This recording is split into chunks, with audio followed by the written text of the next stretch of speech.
कई सालों से ये बात बता रहे हैं कि 370 हटाने के पीछे जो मंशा है बीजेपी की वो बहुत ही नाजायज़ है और उनका मकसद है जम्मू कश्मीर की जो आबादी है उसका तनासुर उसको चेंज करना। और अब ये शुरुआत जो है जम्मू में लोगों का बाहर से सैलाब आएगा।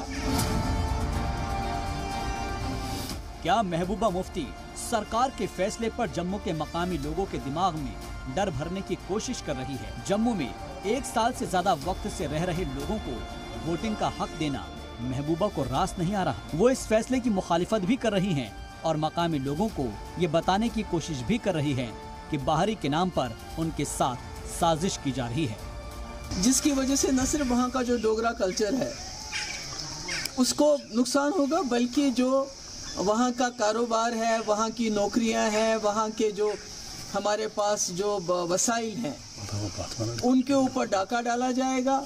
ऑलरेडी जम्मू में क्राइम रेट बहुत बढ़ गया है जब से ये सिलसिला इन्होंने शुरू किया है, बाहर के लोगों के लिए दरवाजे खोल दिए हैं।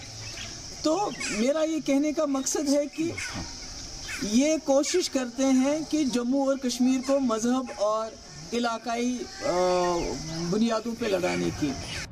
फारूक अब्दुल्ला की पार्टी नेशनल कॉन्फ्रेंस और लेकिन बीजेपी इस फैसले का इस्तकबाल कर रही है। हमारे देश का संविधान ये कहता है कि देश का कोई भी नागरिक जिस स्थान पर लंबे समय से रह रहा है वहां की मतदाता सूचियों में वह अपना नाम जोड़ सकता है। हम लोग तो इसको स्ट्रांगली कंडेम करते हैं।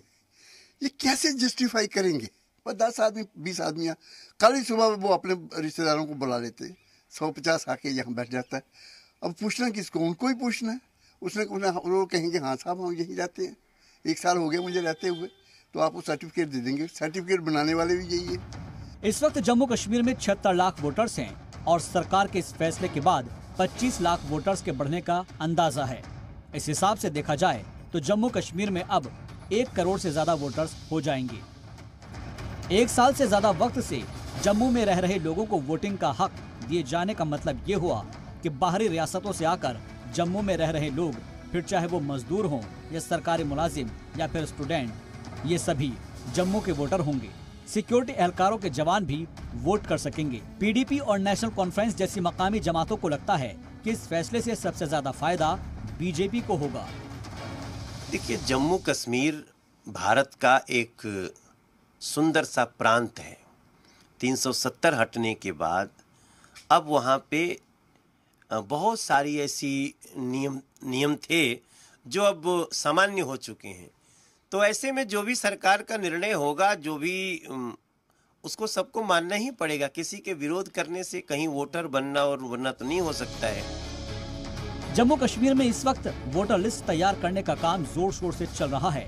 उम्मीद है कि इस साल के आखिर तक वोटर लिस्ट बनकर तैयार हो जाएगी और आइंदा साल असेंबली इंतखाबात हो जाएंगे।